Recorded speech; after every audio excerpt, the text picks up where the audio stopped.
Hey guys, tonight we're heading to a lonely hill where the house doesn't sit so much as perch, as if reconsidering its decision to be built there at all. The air is damp with the smell of wet wood, faded wallpaper glue, and oddly rosemary. The grass crunches underfoot even though it rained this morning. Windows reflect nothing but a dull, ghostly shimmer, and there's a single crooked chimney puffing out a ribbon of smoke you're not sure you saw the last time you looked. This is the kind of place where the porch swing moves when there's no wind, the front gate doesn't squeak, but hums. And something about the whole structure seems to be waiting for you, specifically you. Which is unfortunate because you're here now, and you probably won't survive this. Not because of anything dangerous, but because your brain might short-circuit from the overwhelmingly subtle weirdness. So before you get comfortable, take a moment to like the video and subscribe, but only if you genuinely enjoy what I do. Here, also I'd love to know, where are you watching from, and what time is it there? Drop it in the comments, I read every one. Now dim the lights maybe. Turn on a fan for that soft background hum, and let's ease into tonight's journey together. You step over the warped threshold of the farmhouse. The door was already open when you got there, not ajar, not swinging, just politely open. It smells like someone made toast 4 days ago, and no one ate it. Inside, the air isn't musty like you'd expect. It's warm, not comforting warm. More like, why is the oven on and what's cooking itself warm? A sticky, lived-in warmth that doesn't belong to you. The floorboards sigh like they've been waiting to say something.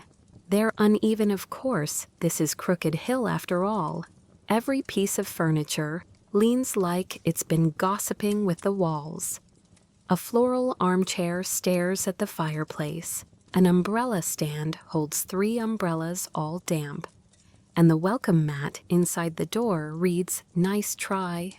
There's a newspaper on the entryway table, folded precisely. The date reads 1932.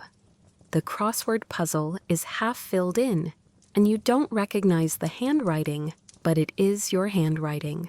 You don't mention that to yourself out loud, yet. You wander down the hallway toward the kitchen. There's a painting of a dog with no eyes. Not gouged or scratched, just never painted in.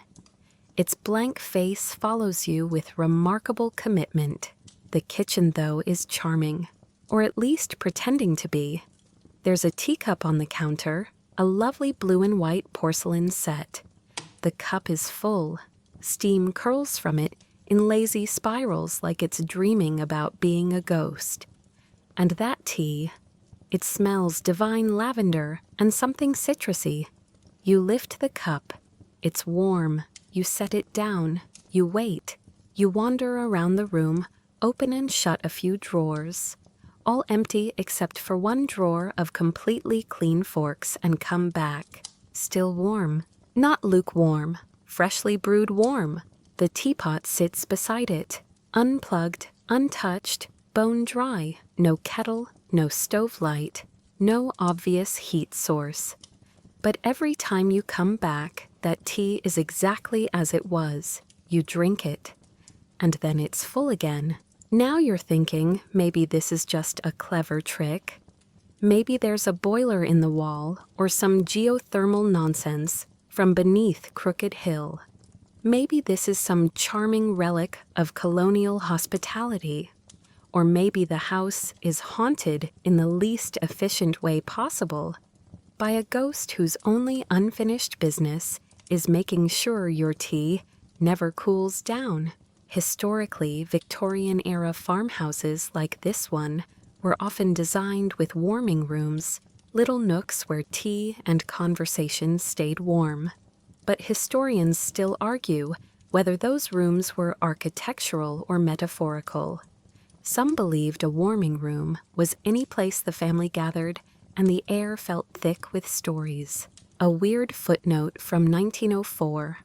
An Englishwoman named Eliza Parnell claimed her country cottage refilled her teacup every morning without fail. She moved out after the sugar bowl developed a leak that bled ink. You set the cup down again, still warm, again.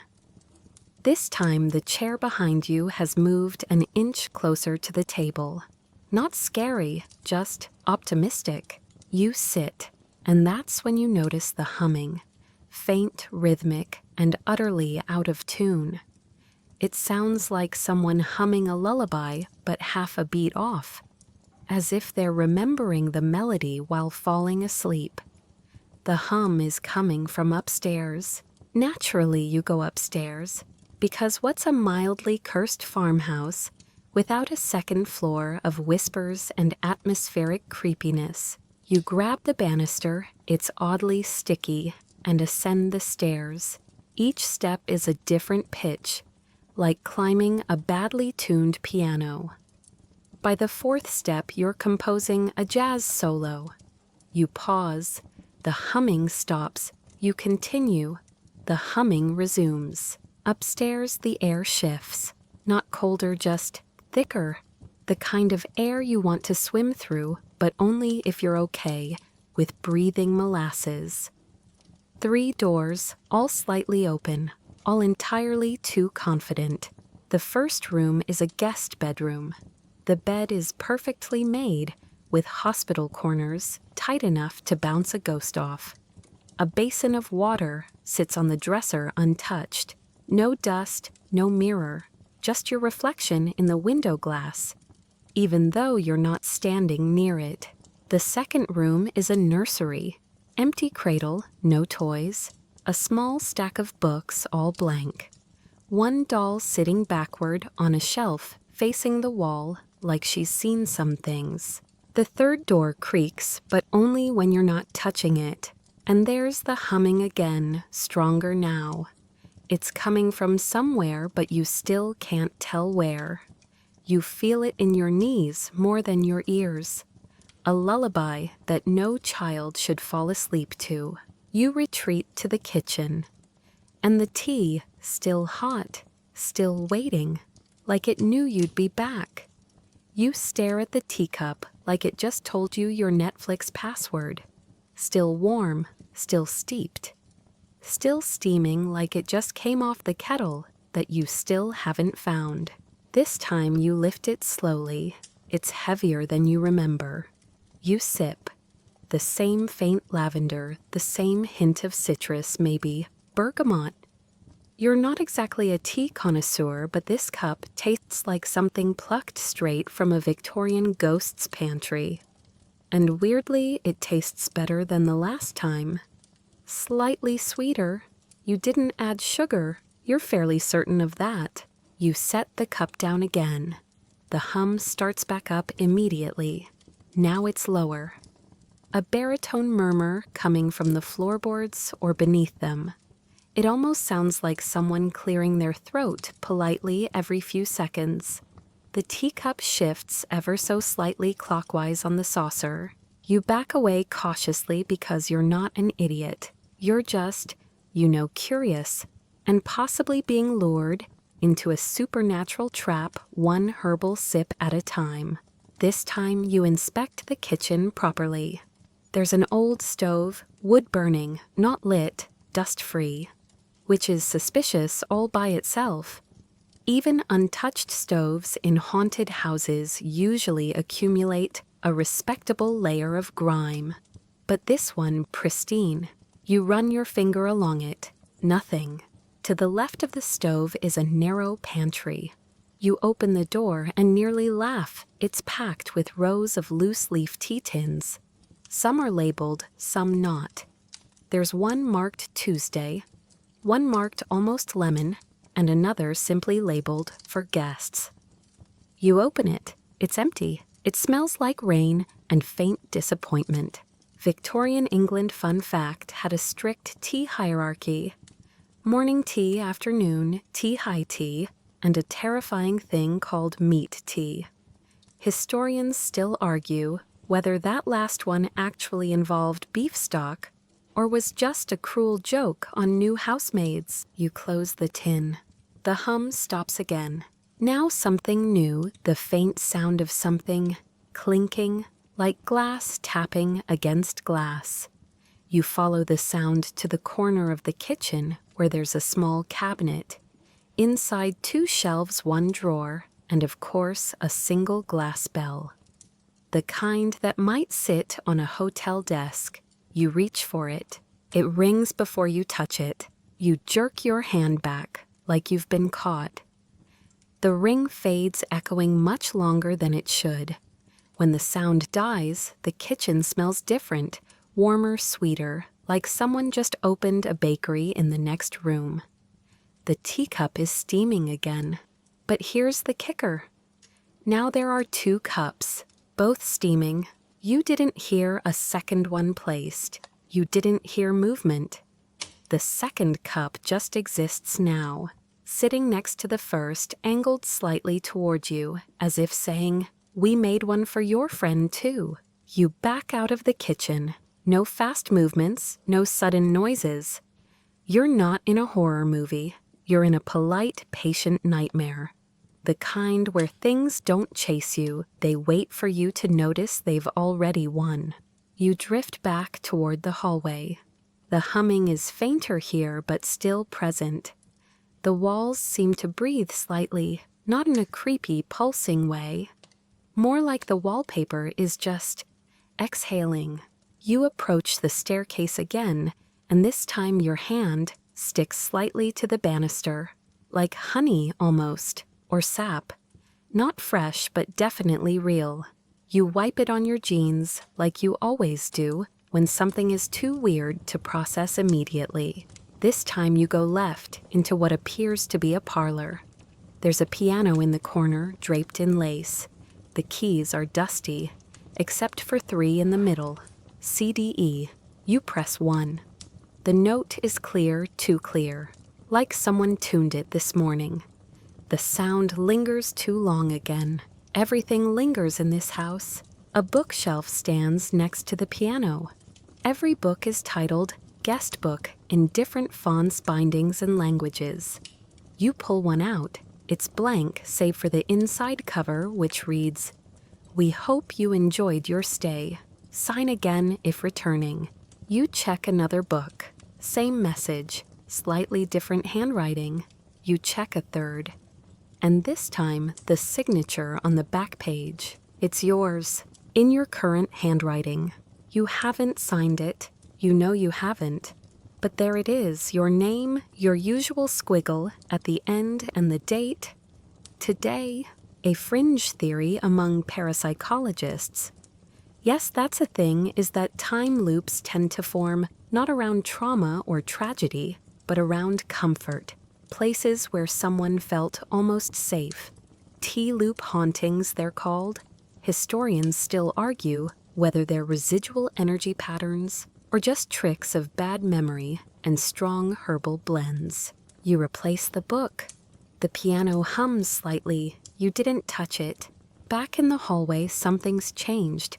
The umbrella stand is empty. The umbrellas are gone. And there are faint, wet footprints now, leading toward the back door. The back door you hadn't noticed until now. You follow the prints. They stop at the doormat inside that says "Don't bother." The door is open just a crack. Through it, you glimpse a field, moonlit, full of waving grass. Something about the view is wrong.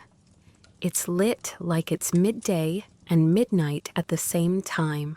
You close the door gently. Back in the kitchen, 3 cups of tea now. You blink.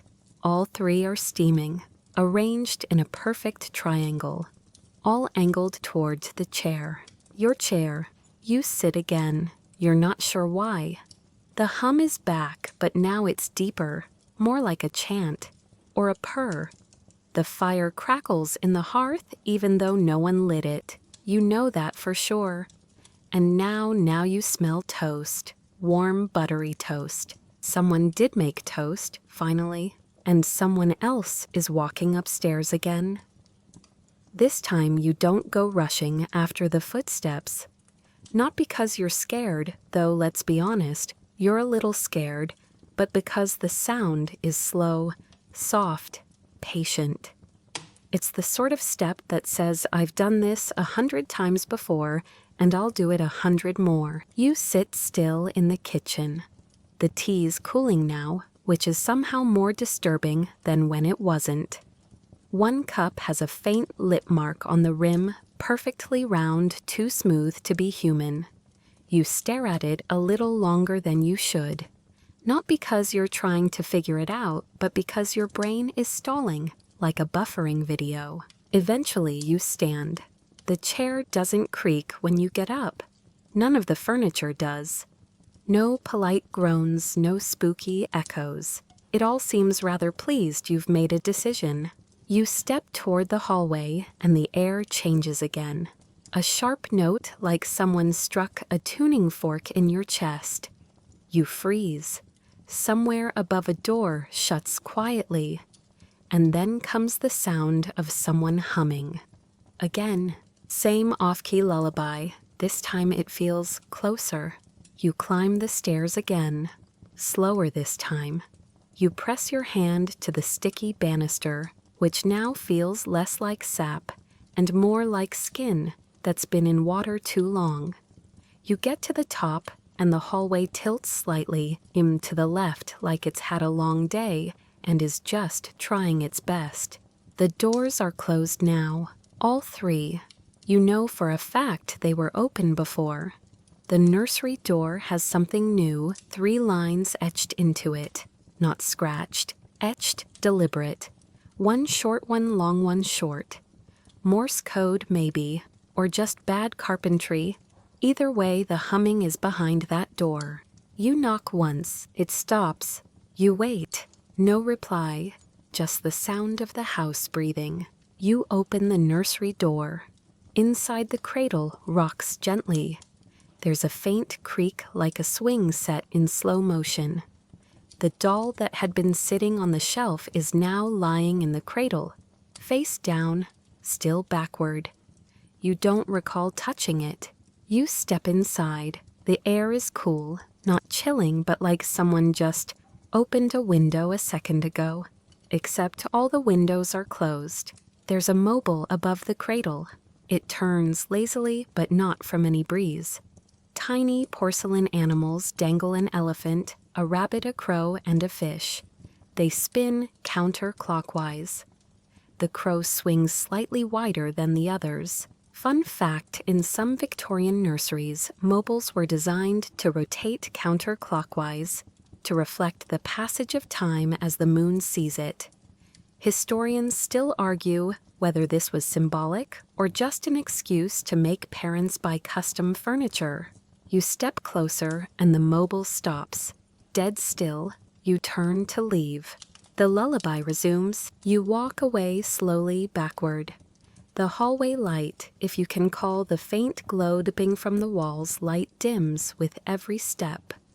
When you reach the staircase, the wallpaper to your left peels slightly, revealing another message. Stay a while. You don't touch it, because of course you don't. Instead, you open the second door, the guest bedroom. It's changed. The bed is unmade now. The basin is full. Floating on the surface, a single wilted rose. Its petals shedding slowly, like it's bleeding time. The mirror is back, but it's not a reflection you see. It's the hallway behind you. Except the hallway is empty. You are not in the mirror at all. You wave. The hallway waves back. You don't. A fringe belief among ghost researchers, the kind who wear wool in July and drink cold soup by candlelight, is that mirrors don't reflect you. They remember you. Historians still argue if that's poetic nonsense or evidence of residual echoes in leaded glass. You step away from the mirror. It doesn't follow. The final door, the third one, is still shut. No markings, no sounds, just waiting. You reach for the knob. It's cold. The first cold thing in the whole house. You brace yourself and twist. The room is empty. It's a study. Small desk, one chair. books stacked against the wall in uneven piles. The smell here is sharp ink dust, citrus peel, and something metallic. There's a journal on the desk, leather-bound. The pages look old but not brittle. Like they've been used recently. You open it. The handwriting is yours, but this time it's a full entry, a detailed note. Day 3. The tea still hasn't cooled. The woman is watching again. She never drinks, just stirs. The upstairs mirror still doesn't show me. The cradle rocked itself for 6 minutes straight today. I stopped counting after 6. Might try the basement tomorrow, if it lets me. You turn the page, blank. Next page, 1 sentence. You're not the first. You blink. And when you look up the window, now shows the field again. The same odd field from the back door, lit like a dream you had once but can't fully remember. You move to the window. There are figures in the field now, 7 of them, all standing around a table. A picnic, no, too still, too formal. Each figure wears something slightly different styles from different decades. One is in overalls, another in a Victorian gown. One wears a tracksuit. They all face inward.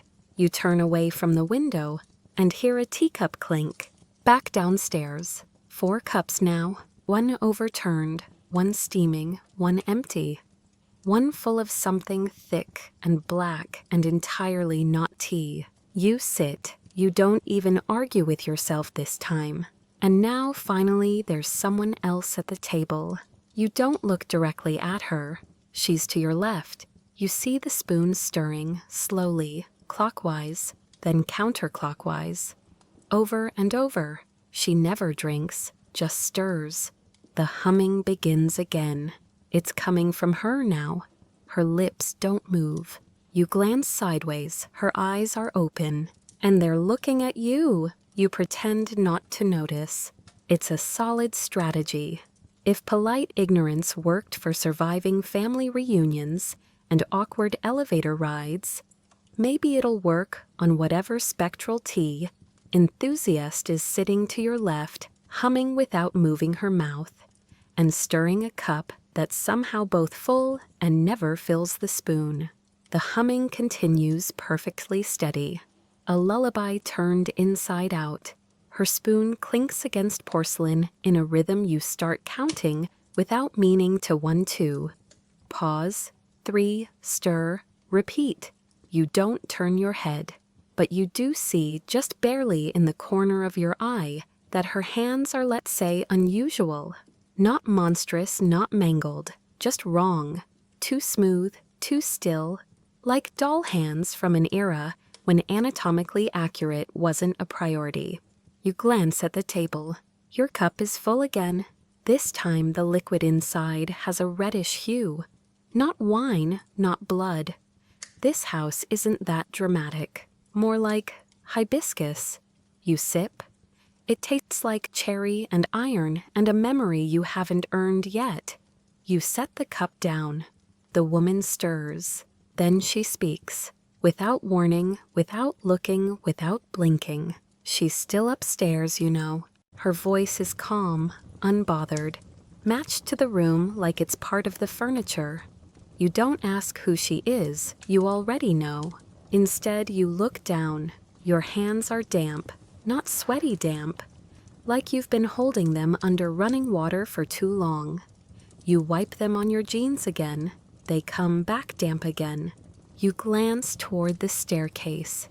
You hear creaking, not steps, but wood. Groaning, like the house itself is stretching, or breathing a little deeper. The fire in the hearth gives a soft pop. She's older than the rest of us, the woman says, still not looking. But she doesn't age. That's the bargain. You finally look at her. She's gone. No puff of smoke, no flickering, no spooky dissolve, just gone. The chair beside you is empty, but her cup is still stirring itself, spoon tapping gently, like her absence is just a trick of the light. You stand.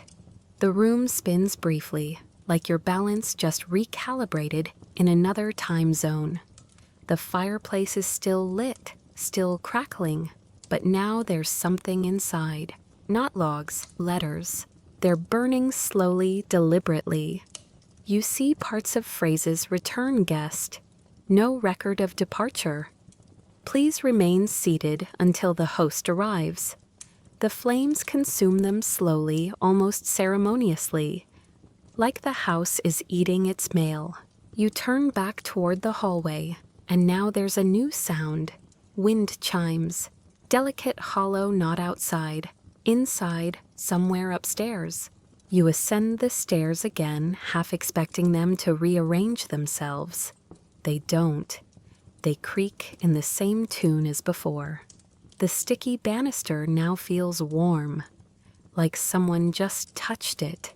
Upstairs, the hallway is darker than it should be, but not in a scary way, more like it forgot where it put the lamps.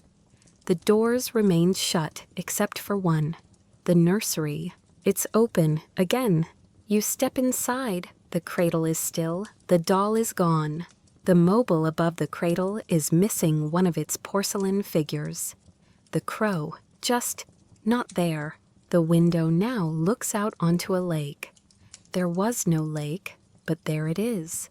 Black, still glassy. Moonlight glinting off its surface, even though you're fairly sure the moon was behind the house. Last time you checked. You back out of the room, no sudden moves. The mobile starts spinning as you leave. The guest room is next. You open the door, and this time it's a greenhouse. Glass ceiling, ferns, ivy, pots of soil, some empty, some not. The bed is gone. The mirror is still on the wall, but now it's covered in mist, like a bathroom after a shower. You wipe it with your sleeve. Your reflection looks tired, not just sleepy, used, as if you've been here longer than you remember. There's a slight delay to your movement. You raise a hand. Your reflection raises theirs a fraction of a second too late. You step back. The plants rustle slightly, no wind. Victorian spiritualists believed plants could trap spirits, especially ivy and rosemary. That's why they often planted them near windows or doorways. Historians still argue whether this was for purification or simply for the smell. The mirror clears again. This time it shows the kitchen. The table is now set for 5. You shut the door. Finally, you face the third room. The door is ajar. Inside is a staircase. A new staircase, leading down. This wasn't here before. You're certain of it. The house seems to have developed a basement like a mole growing a second tunnel. You descend, slowly. The steps are stone now, not wood. Cooler, damper. You reach the bottom, and it's a root cellar. No, a dining room. Another one. Stone walls, candle sconces. A long wooden table set with 7 chairs, all empty. Except for one. At the head of the table sits a child. She's maybe 8. Pale dress, white shoes, hair too neat for comfort. She doesn't look at you. She stares straight ahead, like someone paused her mid-sentence. On the table before her is a single cup of tea. Steam curls upward, then stops, then curls again. Like it's syncing with her breathing. She doesn't blink. You step forward. She speaks. No one ever drinks my tea. And just like that, all 7 chairs are filled. You didn't see them sit. You didn't hear a sound. But now 6 others occupy the seats, faces turned away from you, silent still. One stirs, one nods, one scratches their chin. One is just a dark shape. The 7th is the woman from earlier. She looks at you, then looks down at the tea, then smiles, only slightly, and finally, the child turns to face you. Her eyes are completely black, not evil, just deep, like wells, or the lake. She says, "You forgot to sign the book." You forgot to sign the book. She says it like it's a minor oversight. like forgetting to tip your waiter or leaving a voicemail unfinished. But there's weight in her voice, not anger, not sadness, just expectation. As if this moment has played out before, and it always ends the same way. You open your mouth to respond, but no sound comes out. Your throat is dry, dry like the attic air in a house no one's entered in decades. You swallow. The child tilts her head slightly, bird-like curious. Then she gestures to the head of the table. There now sits a small leather-bound book. You don't remember seeing it earlier, but that's starting to feel normal. It looks exactly like the journal from the study, except this one is thicker, bound in dark brown leather with the faint outline of a teacup embossed into the cover. Steam curls from the image, not real steam. But you swear it moves when you're not staring at it. You hesitate. The others at the table say nothing. Don't move, don't breathe. If they're even capable of it. You reach for the book. It's warm, like it's been sitting on a lap, or held tightly by someone who didn't want to let go. You open it. Every page is a name, handwritten, different scripts, different languages. Some names are in ink, some in charcoal, some in what you hope is just faded coffee. Dates beside them, hundreds of dates, some centuries old, some dated next year. You flip forward and stop. There's a blank line waiting. No prompt, no pen, just space. The little girl sips her tea, her eyes still on you.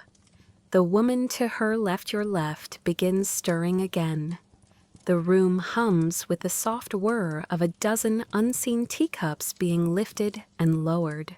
In early 19th century Bohemia, there were stories of table contracts rituals, where a guest unknowingly agreed to stay in the spirit world by signing a guest book or ledger.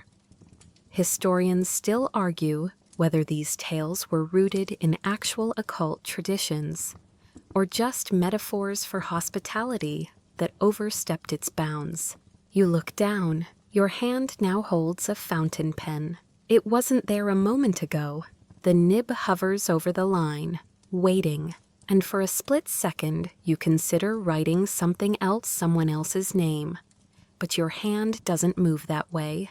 It knows what's expected. You start writing, and then you hear something. Laughter. A high, echoing, glassy giggle from upstairs. The little girl looks up, frowns. The other figures at the table lean back, their movements creaking like old doors. The woman beside you mutters, "She's awake again." The cellar dims. Candlelight flickers violently, as if caught in an unseen wind.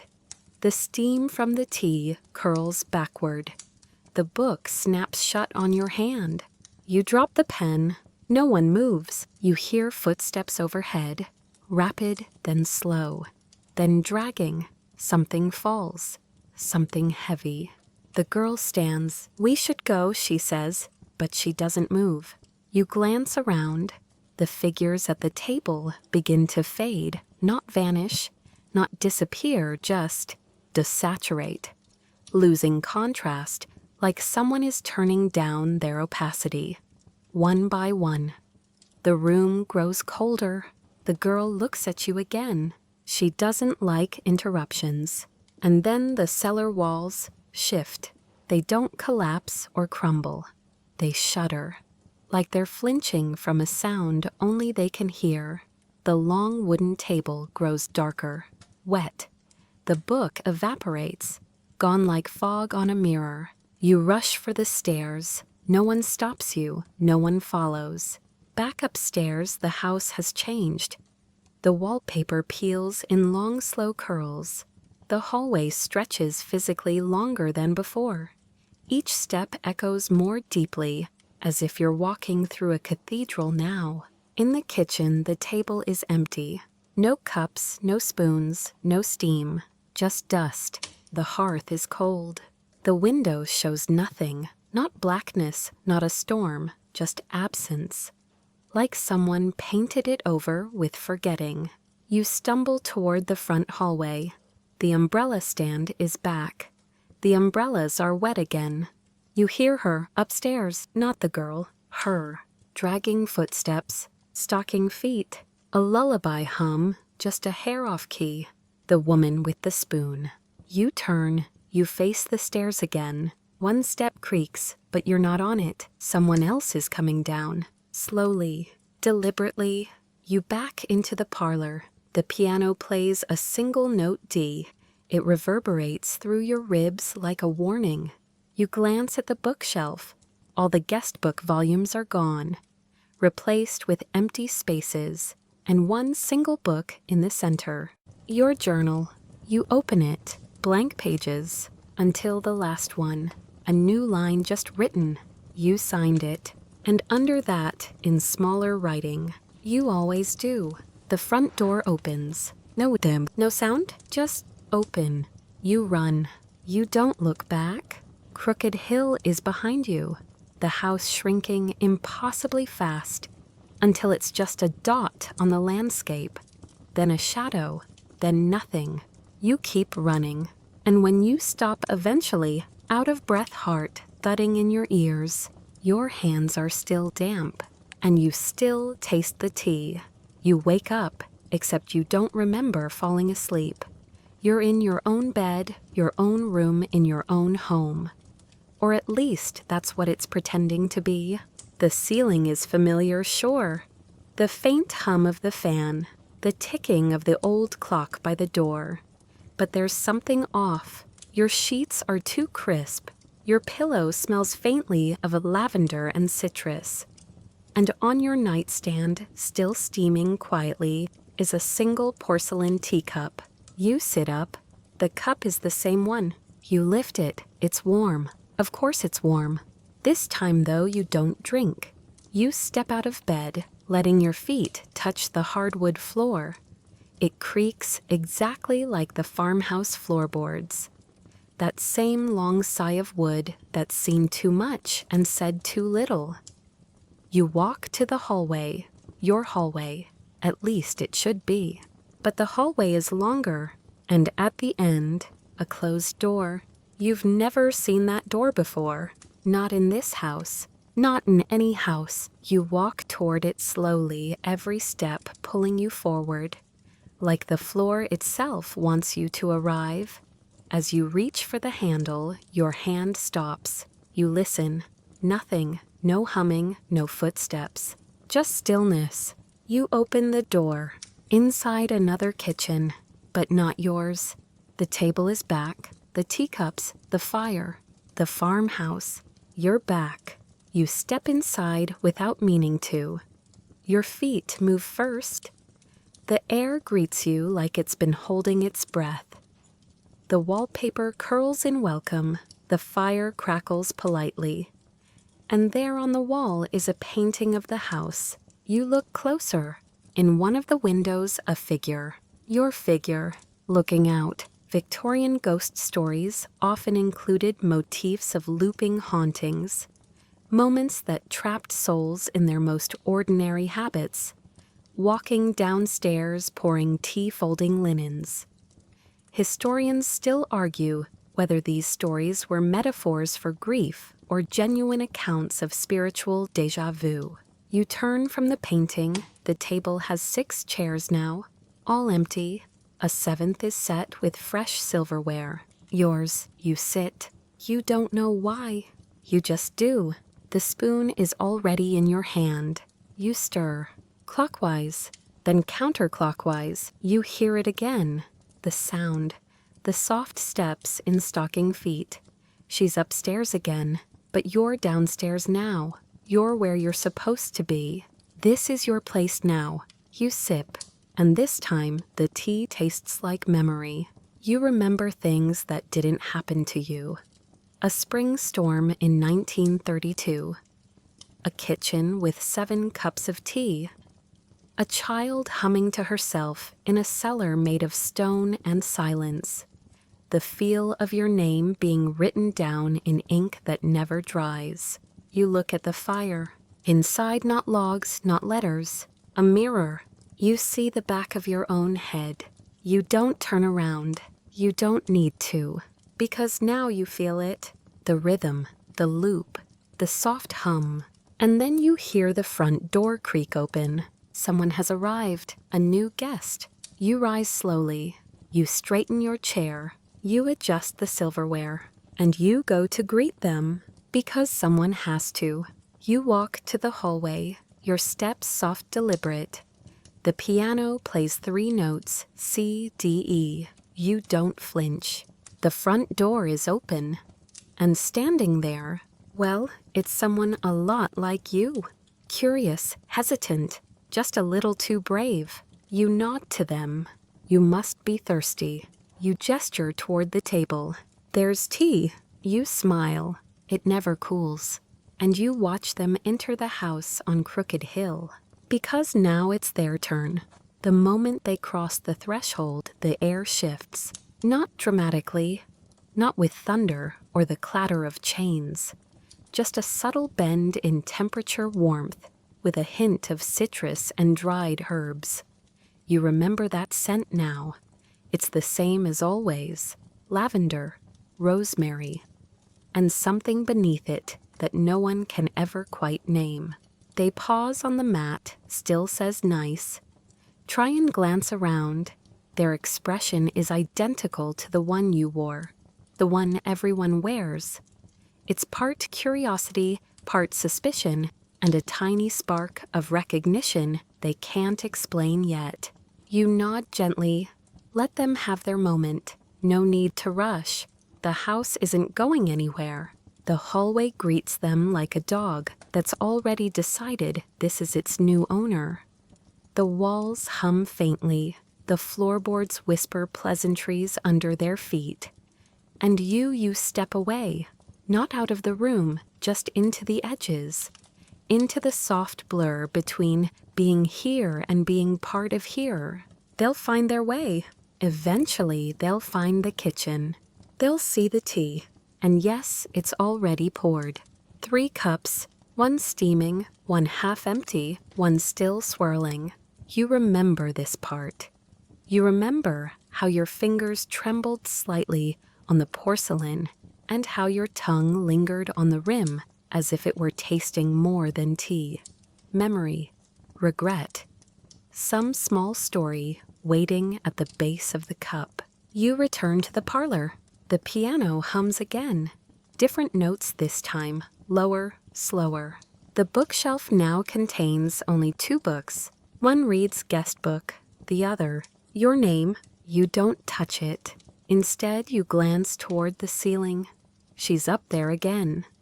The footsteps have started, the dragging steps, the soft tread of someone wearing old-fashioned shoes that never made it out of 1910.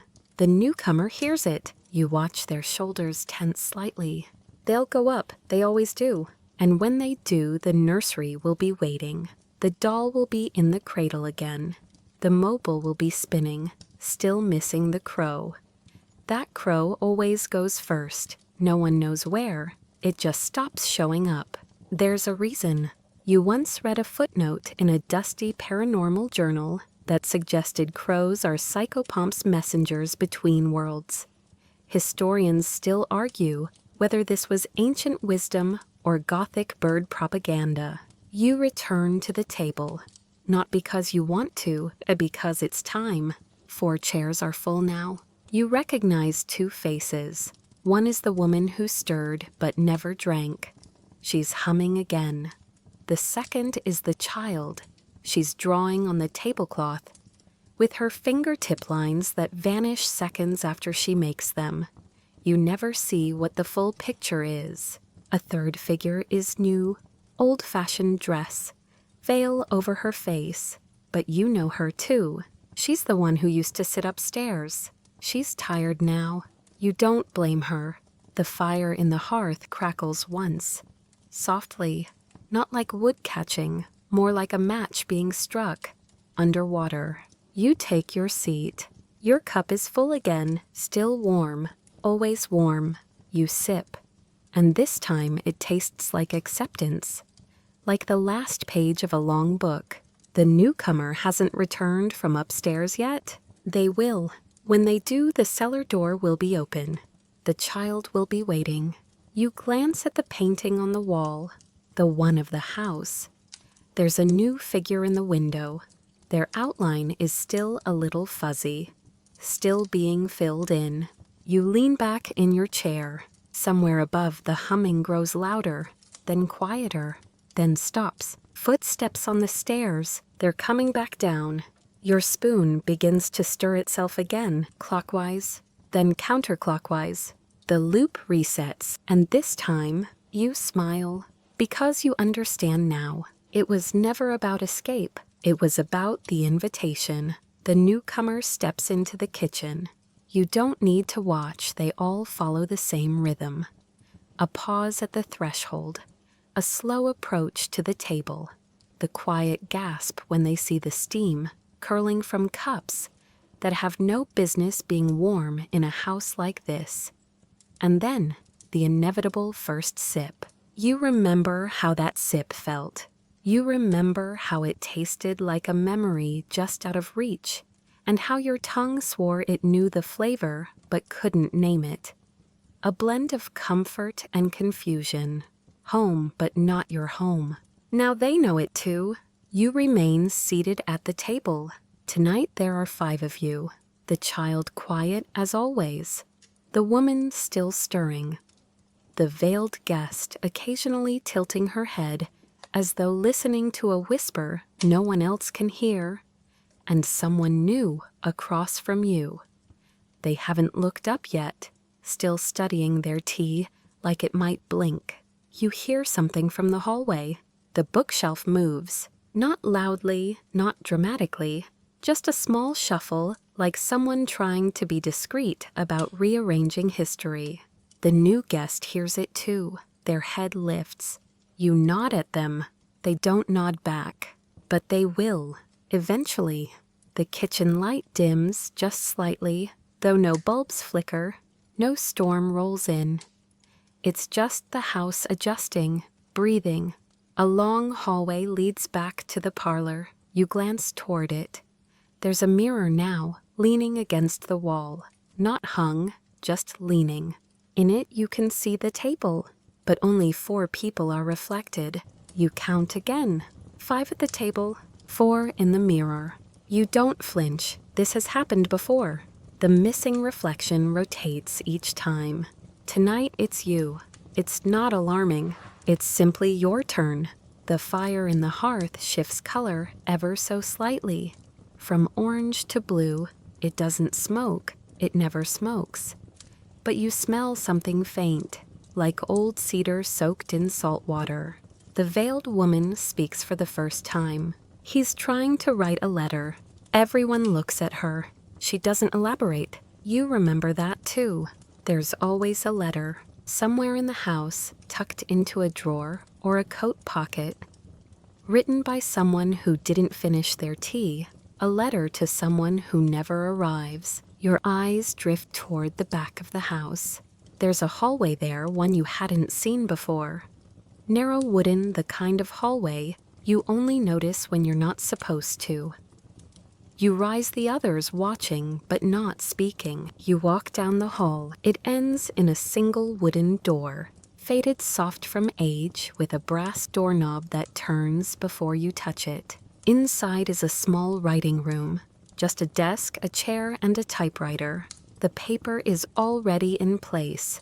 A single sentence sits at the top. Please come quickly. I think I'm still me. You recognize the sentence. You wrote it. Or maybe you will. The ribbon on the typewriter is dry. But as you watch the keys begin to move on their own, soft clicks, slow, deliberate, forming letters, then words. I tried the cellar. She was waiting. The 7th chair is always empty until it's not. Stop me. You step backward. The room doesn't fight you. You return to the kitchen.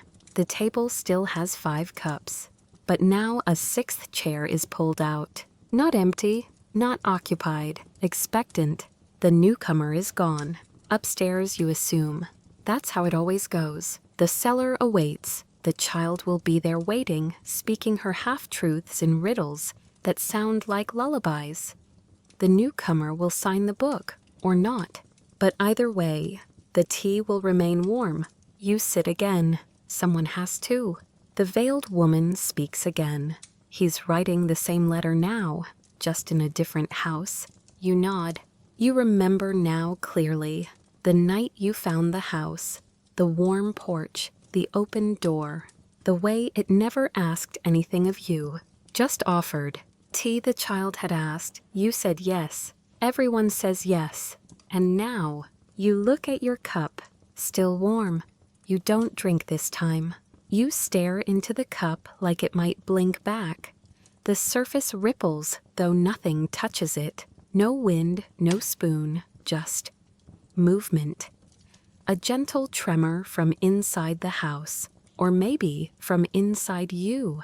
Across the table, the veiled woman has gone still again, spoon resting on her saucer. The child is gone. Not gone, just relocated. You hear her giggle faintly, like she's moved back upstairs to reset the nursery for the next act. You rise. No one stops you. The house shifts again, barely perceptible, like a muscle twitch in the corner of your eye. The kind of thing you pretend not to notice so you can sleep at night. You follow the hall past the parlor, past the mirror still reflecting, only 4, and into a door that was not there yesterday. Inside is the coat room, except it's not your coat. They're all old, faded wool, dusty herringbone. A blue trench from the 60s.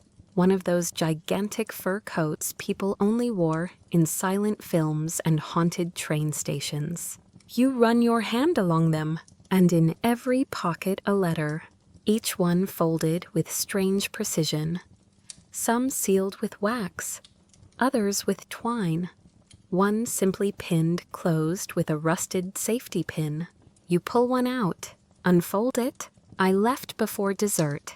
I didn't mean to. I just couldn't drink again. No name. You check another. She offered a refill. I said yes. That was the mistake. Another. It's always warm. It's always polite. That's the trap. You look down. Your hands are damp again. This house, this impossibly patient house, collects the moments people realize they're too late. The mirror in the hall has changed. Now it shows the table again. But this time every seat is full, except one, the 7th, the one at the head, where the child usually sits. It's waiting for someone new, and you already know who. The child appears beside you, not suddenly, she just is.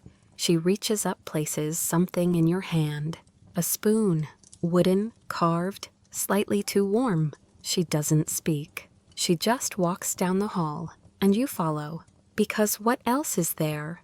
Back in the kitchen, the chairs are rearranged. No one's sitting. Everyone is standing behind their chair like dinner hasn't quite started yet. The veiled woman nods toward the hearth. The flames are high again, not wild, just higher. There's a shape in them now, a house. This house, but it's burning, quietly, gracefully, like a story being erased letter by letter. The child looks at you. It doesn't burn down, she says. It just remembers how. Another cup is poured. Not by you, not by her. Just poured. It's full before it finishes filling. You don't question it anymore. Victorian households used to keep the kettle always warm for unexpected visitors. Some believed it was simply good manners. Others, especially in the North, believed it kept spirits at bay. Historians still argue whether it was hospitality or superstition. In this house, it's both. You sit.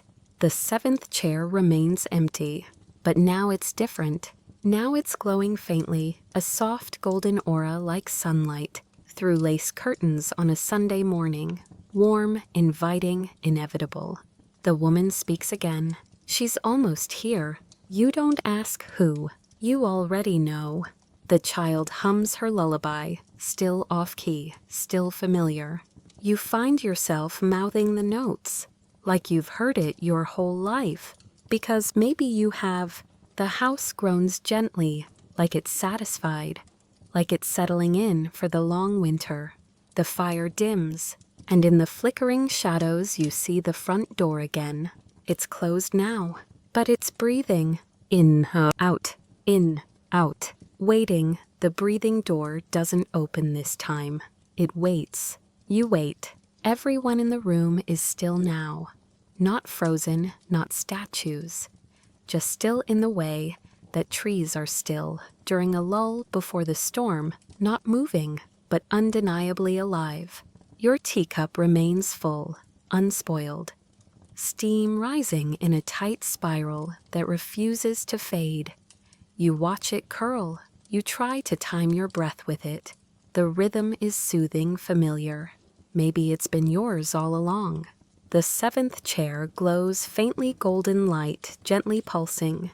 You feel it in your chest, not painful, not overwhelming, just warm, like being remembered by someone you forgot existed. The child stands behind the glowing chair now. She doesn't speak.